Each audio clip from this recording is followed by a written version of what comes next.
예, 반갑습니다. 저는 방금 소개받은 대로 대만에서 사는 성도로 지내고 있고요. 목회자로도 지내고 있고, 대만에 있는 지역교회를 섬기고 그 현지 목사님과 함께 세워나가는 일을 감당하고 있습니다. 선교사가 선교 현장에 도착하면 먼저 언어를 배우고 시간을 보내는 게 처음이겠죠. 그래서 그 시간을 보낼 때 스트레스가 참 많습니다. 그래서 대부분의 선교 단체에서는 일기 사역이라고 얘기하는데 첫 텀에는 꼭 안식년을 갖도록 강조합니다. 강조 이야기합니다. 이유는 스트레스가 크고 적응하는 것이 어려웠기 때문에 그 5년, 4년에서 6년 정도 지나고 1년은 꼭 쉬어라 라고 얘기합니다. 그래서 저희는 대만에서는 한 5년 반 정도 있다가 나오게 됐고요. 중국까지 합치면 한 7년쯤 되는 것 같습니다. 코로나가 중간에 끼는 바람에 저희가 안식년을 좀 늦추게 됐고, 그것도 하나님의 은혜로 저희가 잘 지내다 왔습니다. 그래서 1년 동안 지금 여기 서희 3차에서 지내고 있고요. 저희 집은 아니고 누가 빌려주셔갖고 서희 3차를 그래서 같이 지내시는 거 아니고 그분이 저희 가정만 딱 지내고 있는데 너무 감사한 일이고, 하나님께서 예비하신 것이 있어서 너무나 편하게 쉬고 재충전하는 시간을 가지고 있습니다. 그 시간에 어제 또 선교의 날로 함께 만나 뵙고 또 이렇게 말씀으로 전할 수 있는 기회가 있어서 너무나 감사한 마음이 듭니다. 오늘은 부르심과 순종이라는 제목으로 좀 짧게 말씀을 나눠보도록 하겠습니다. 하나님께서 우리를 부르신다라고 얘기하는 건 단순한 초대가 아닙니다. 하나님께서 우리 각 사람 한 사람에게 선하신 계획과 뜻이 있으셔서, 목적이 있으셔서 우리를 부르시는 것을 우리는 하나님의 부르심이라고 얘기합니다. 그 부르심을 시작한 분이 하나님이기 때문에 하나님이 그 일을 끝까지 책임지신다는 것이 우리의 믿음이고 우리의 신앙입니다. 말씀을 시작하면서 한 가지 질문을 드리고 시작하면 좋겠는데요. 지금 여러분의 부르심은 무엇입니까? 예수 그리스도를 주라 고백하는 모든 사람은 하나님께서 창조하신 목적이 있고, 우리는 그 목적에 따라 살아가야 가장 선하고 아름다운 삶을 살아갈 수가 있는데, 여러분 각 사람을 향한, 나를 향한 하나님의 부르심은 무엇인가 스스로 한번 질문해 보시기 바랍니다. 그 부르심이 없는 사람은 없어요. 내가 모를 수 있어도 하나님의 부르심에, 하나님의 콜링에 한 사람도 빼놓지 않고 하나님의 응답이 있다는 거죠. 이 땅의 수많은 교회 중에 은혜생교회를 인도하신 하나님의 부르심이 무엇인가? 이 땅의 수많은 지역 중에 이곳에 우리가 살게 된 하나님의 부르심이 무엇인가? 수많은 직장과 수많은 직업 중에 그 직업으로, 그 직장으로 나를 부르신 하나님의 그 부르심은 무엇인가? 하나님은 여러분을 무엇으로 부르시고 계신가요? 한국교회가 위기라고 합니다.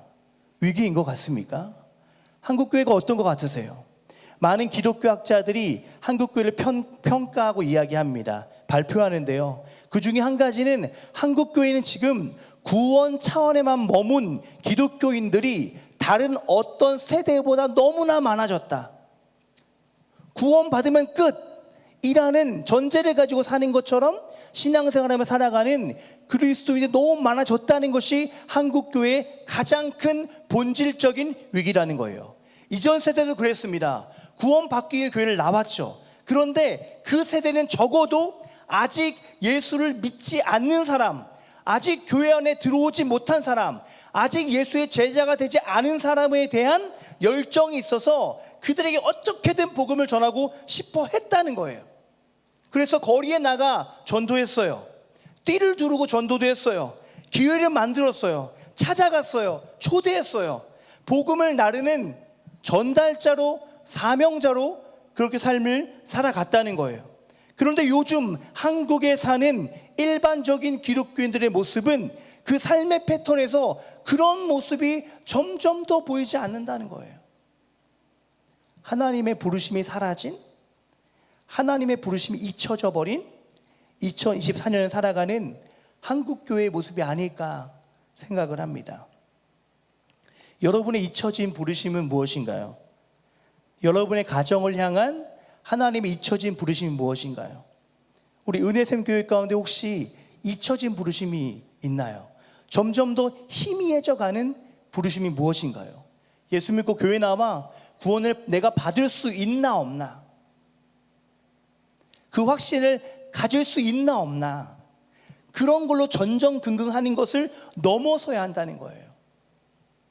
이제 눈을 들어 주를 바라보고 하나님의 시선으로 이 지역을 바라보고 주변 사람들을 바라보고 살아가야 할 부르심이 예수 그리스도를 믿는 우리들 각 사람에게 모두에게 있다는 사실입니다. 여러분 믿으십니까? 부르심 따라 살아가야 되는 거예요. 하나님의 그 부르심 잊지 말고 기억하고 살아가야 될 줄 믿습니다. 왜요? 그게 가장 좋은 길이고 인간의 창조 목적, 하나님을 영화롭게 하고 그분을 영원토록 즐거워하는 것이다. 가장 선하고 아름다운 삶일 줄 믿습니다. 오늘 본문은 바울의 선교사에게 이야기의 딱 한 부분입니다. 빌립보 교회에 대한 이야기인데요, 바울이 사실 빌립보를 갈 생각이 있었나요? 없었나요? 없었어요. 빌립보로 오기 전에 바울의 주 사역지는 아시아였습니다. 아시아. 하나님이 바울을 아시아 이곳저곳 돌게 하면서 지금까지 그를 그렇게 인도해 오신 거예요. 그래서 바울의 생각으로는 하나님이 이제 이 선교 사역을 아시아에서 조금 더 확장해 나가시겠구나 라고 생각했을 겁니다. 그의 선교 여정을 돌아볼 때, 그의 발걸음을 추적해 볼 때 그것은 굉장히 합리적인 생각이었어요. 그런데 우리가 잘 아는 것처럼 바울의 생각처럼, 바울의 계획대로 그의 선교 사역은 진행되어지지 않습니다. 사도행전 16장 6절 10절 우리가 오늘 함께 읽었죠. 정리하면 이 말씀입니다. 하나님께서 아시아에서의 선교의 길을 막았다. 환상을 통해서 분명하게 마게도냐, 유럽으로 건너가라고 했다. 유럽의 길을 여신 거죠. 그래서 바울은 갈 바를 알지 못하고 그저 하나님의 부르심에 순종하며 떠난 거예요. 환상을 봤어요. 근데 자세히 설명해 주지 않아요. 네가 와서 마게도냐에서 복음 전하라라고 얘기한 거예요. 우리 성경을 통해 잘 알죠. 이 일을 통해서 유럽의 복음 전파가 시작된 엄청난 일이라는 사실을요. 하나님의 일들은 주로 이런 것 같습니다. 그래서 예수를 주라 고백하는 그리스도의 삶의 과제는 분명한 것 같아요. 내 계획대로가 아니라 하나님의 부르심대로 삶을 살아가는 것. 잘 풀리는 것 같을 때에도 그렇지 않을 때에도 이 눈에 아무 증거 아니 배워도 믿음만을 가지고서 늘 걸으며 하나님의 선하신 계획이 있음을 믿고 부르심에 순종하며 나아가는 삶. 예수를 주인으로 섬기는 우리는 하나님의 부르심과 우리의 순종을 이어가야 합니다. 하나님의 그 선하신 부르심과 우리의 믿음의 순종을 이어가야 하는 거예요. 하나님의 부르심과 우리의 순종을 이어가는 것은 거저 주어지는 게 아닙니다. 이 땅에서 구원의 경주를 해나가는 동안 훈련이 필요하고 연습이 필요한 거예요. 그냥 뚝 떨어지는 게 아니에요. 제가 군대 또 다녀왔잖아요. 군대마다 주요 임무가 있는데 저희 부대 임무는 헬기를 두두두두두 타고 가서 전쟁 나면 북한에 툭 떨어지는 임무를 맡았어요. 그래서 헬기를 많이 탔습니다. 헬기 타기 전에 이 12m 되는 모형탑이 있습니다. 거기 올라가서 헬기 레펠 훈련을 하게 됩니다.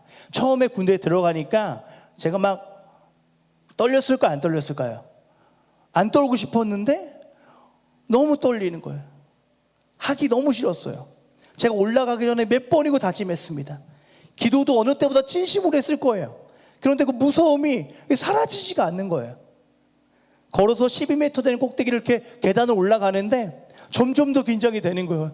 5m, 18m, 10m 너무 떨리는 거예요. 안 무섭다, 할 수 있다 수차례 외쳐도 이 진정이 되지가 않는 거예요.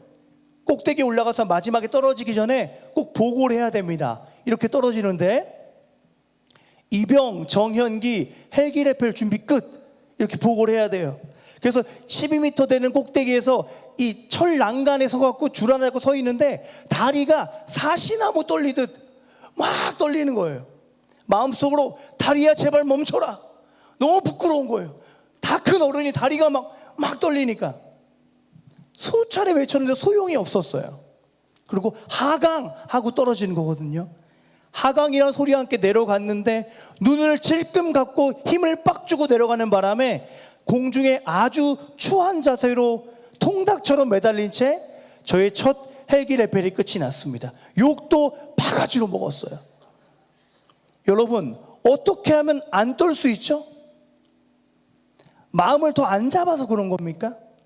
아니면 마음을 더 강하게 먹어야 됐었는데 그렇게 못한 겁니까? 아니면 우리는 기독교인이니까 기도를 며칠 전에 했어야 되는데 금방 해서 하나님 안 들어주신 겁니까?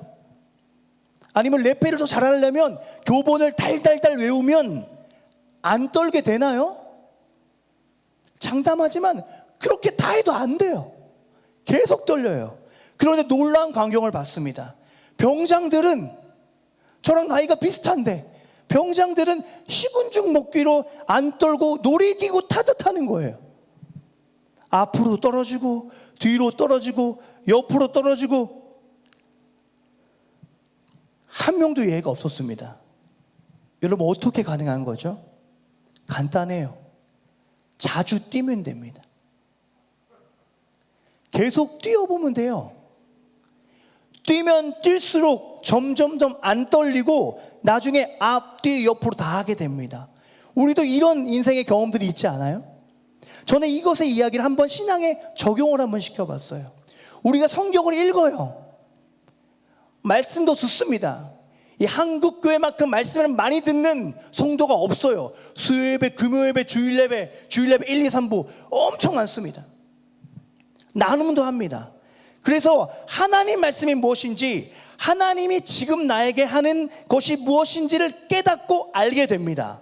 그러나 그 읽은 말씀과 들은 설교를 가지고 하나님의 부르심을 발견하고 그 부르심과 나의 삶을 이어가려는 수고, 말씀과 삶을 연결시키려는 시도가 전혀 없으면 마치 헬게레페를 잘하는 법이라고 쓰여진 교본을 달달달달 외우고 수차례 설명을 듣고 강의를 듣고 그게 무슨 말인 줄 알겠고 이해가 되지만 모형탑에 올라가서 그 교본에 쓰여진 대로 뛰어내려 보려고는 하지 않는, 전혀 시도하지 않는, 말씀 따로 삶 따로인 하나님의 부르심을 상실한 채 살아가는 그리스도의 모습이 아닐까 생각합니다.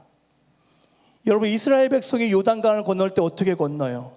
강 앞에 도착하니 강물이 막 넘쳐요. 그럼에도 불구하고 이 눈에 아무 증거 아니에도 말씀 의지해서 한 발을 물에 딱 담갔더니 갈라지는 거예요. 하나님과 우리가 이어져 그 넘치던 물이 그치고 마른 땅이 되어지는 거예요. 여리고성을 무너뜨릴 때 어떻게 무너집니까? 아무 소리 없이 하루에 한 바퀴를 돌아라. 그리고 마지막에는 7바퀴를 돌고 소리를 지르면 무너질 거다라고 말씀하셨어요. 그 일에 그 백성들을 부르신 거예요. 하루에 한 바퀴를 돌 때 아무런 변화가 일어나지 않습니다.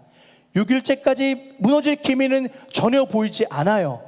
금도 가지 않습니다. 아무 소리도 들리지 않습니다. 더욱더 견고해 보입니다. 눈에 보이는 아무런 변화가 없었다는 거예요. 그럼에도 불구하고 그 하나님의 명령을 지켜서 7바퀴를 돌고 소리치는 순종을 하니 그 견고한 여리고성이 말씀대로 단 한 번에 무너집니다.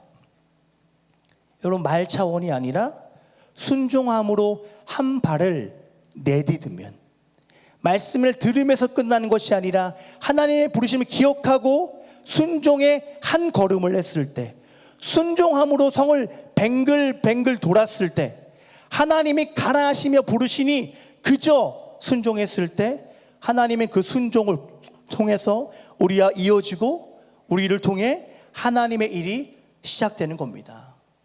그렇게 하나님이 일하시는 거예요. 여러분, 생각해 보세요. 물에 발을 넣는 게 뭐 그리 대단한 일입니까? 성벽을 뱅글뱅글 도는 게 뭐 그리 대단한 일이냐고요. 누구나 할 수 있는 아주 평범한 일 아니겠습니까?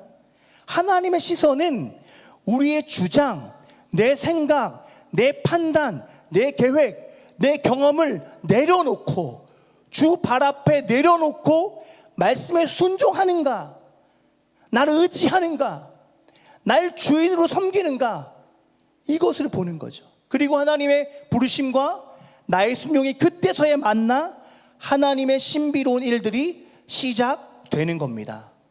그렇게 살아가면 우리 안에 착한 일을 시작하신 그 주님이 주 예수 그리스도의 날까지 끝까지 지키시고 인도하신다는 사실입니다.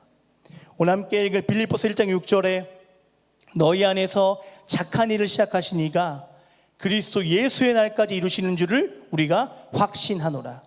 그분은 끊임없이 우리를 위해 일하고 계신다는 사실, 가장 선하게 인도하는 말씀이 우리의 신앙의 여정 가운데 늘 마음의 중심에 있기를 소망합니다.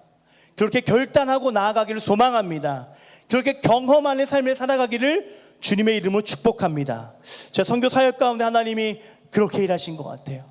전 대학생 때 선교사가 너무 되고 싶었어요. 첫 선교지를 딱 갔는데, 단기 선교를 갔는데 태국이었습니다. 태국에서 선교지를 경험하고 선교사의 삶을 살면 참 좋겠다라고 생각하고 하나님 그때 저를 부르셨어요. 그런 고백을 하고 자원하는 마음을 가진 저에게 하나님이 이런저런 기회를 주시면서 저를 인도해 주셨습니다. 그리고 선교와 관련된 것이라면 제가 무조건 참석해서 듣고 보고 경험했습니다. 선교한국이라는 대회가 있어요. 들어보신 분들 계겠지만 대회도 참석하고 캐나다로 싱가포르로 선교 훈련도 가고 수많은 단기 선교지도 경험하게 하셨습니다. 그러면서 제 마음 가운데 선교로 가득 차게 된 거예요. 저는 그때 기독교인이면 누구나 그런 줄 알았어요. 그 분위기가 좀 그랬거든요. 선교를 갑시다 그러면 다들 막 손드는 분위기여서 누구나 그런 마음이 있겠다 싶었어요. 근데 아주 늦게 알았습니다. 사명은 각자. 하나님이 제 마음 가운데 그런 부르심이 있었고 하나님이 그 일을 시작하신 거죠. 하나님의 뜻이 있으셔서 부르신 거죠. 저는 주로 동남아로 선교 사역을 많이 했습니다. 특별히 태국이라는 나라를 오랫동안 품어왔어요. 영문으로 된 태국 신문도 많이 읽었습니다. 궁금해서 태국이 어떨까? 특별하잖아요. 20대 몇 살 된 사람이 영문으로 태국 신문 읽는다는 게 이상하잖아요. 근데 하나님 그런 마음 저에게 주셨어요. 태국을 사랑했습니다. 제가 아내를 만났거든요. 근데 아내도 태국을 품었었어요.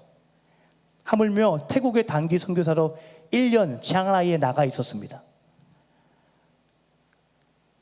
그러니 우리 둘이 만나서 결혼하면 제 계획에는 저는 당연히 태국 선교하겠다. 그렇죠? 여러분이 글만 쭉 봐도 그게 더 합당한 것 같죠? 제 여정을 봐서 태국 선교 가는 게 맞겠다 싶은 마음이 들죠? 그런데 결혼하고 선교 준비하면서 하나님께서 그 문을 안 열어주신 거예요. 다른 길을 내시는 것을 보고 말았습니다. 중국으로 문을 여시고 오라 하시는 거예요. 환상을 본 건 아닙니다. 오라 하셨어요.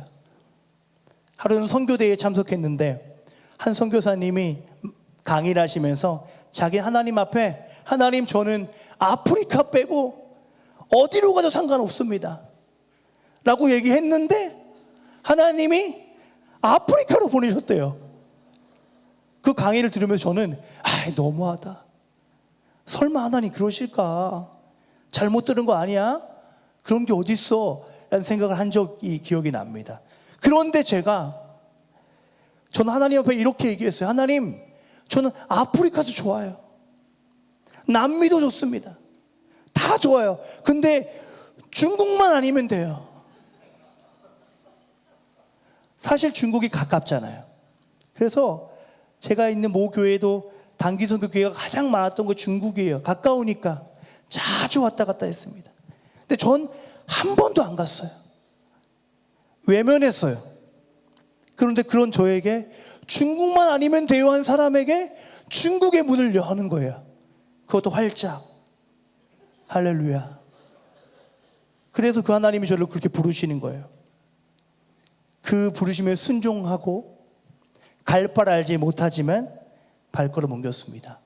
제가 도무지 마음이 안 생겨서 중국행 비행기를 탔습니다. 가서 가정교회 방문해서 예배를 드리는데 그때 찬양이 울려 퍼졌는데 주와 我到你面前 이게 뭐냐면 주님, 주여 내가 주님 앞에 왔습니다.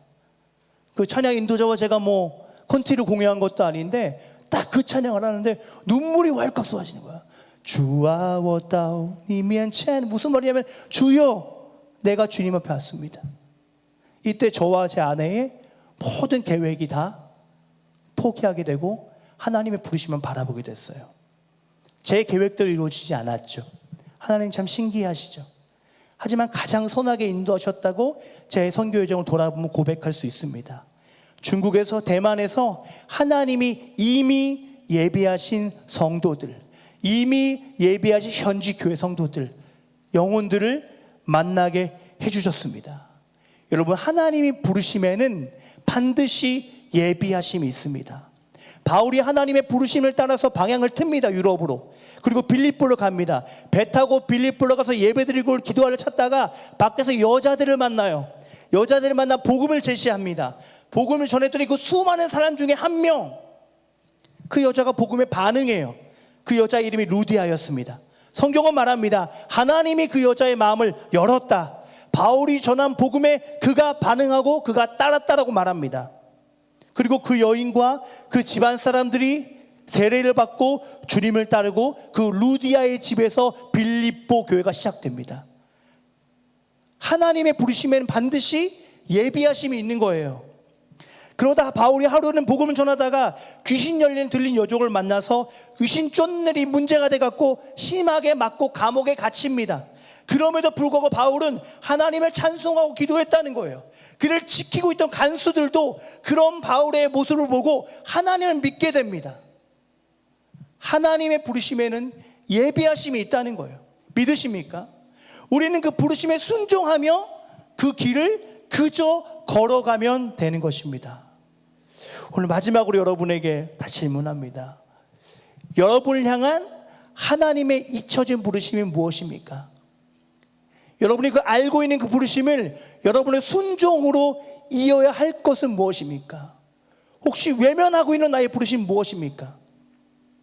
여기 은혜샘 교회를 향한 하나님의 부르심, 이곳에 이 땅에 은혜샘 교회를 지으고 창조하시고 이끌어 가시는 하나님의 부르심은 무엇입니까? 그 부르심이 잊혀진 채 살아가지 않고 그 부르심을 따라가는 한 명 한 명의 성도님이 되시기를 주님의 이름으로 축복합니다. 또 그 부르심 앞에 여러분이 할 수 있는 평범한 작은 순종, 발을 내밀고 빙글빙글 도는 것처럼 하나님이 평범한 그 일을 시키실 텐데 그 평범한 순종을 통해 하나님과의 부르심과 우리의 순종이 이어져서 하나님의 모든 뜻이 이루어지는 구원의 경주, 그 신앙의 여정을 걸어가시기를 주님의 이름으로 축복합니다. 아멘. 함께 기도하도록 하겠습니다.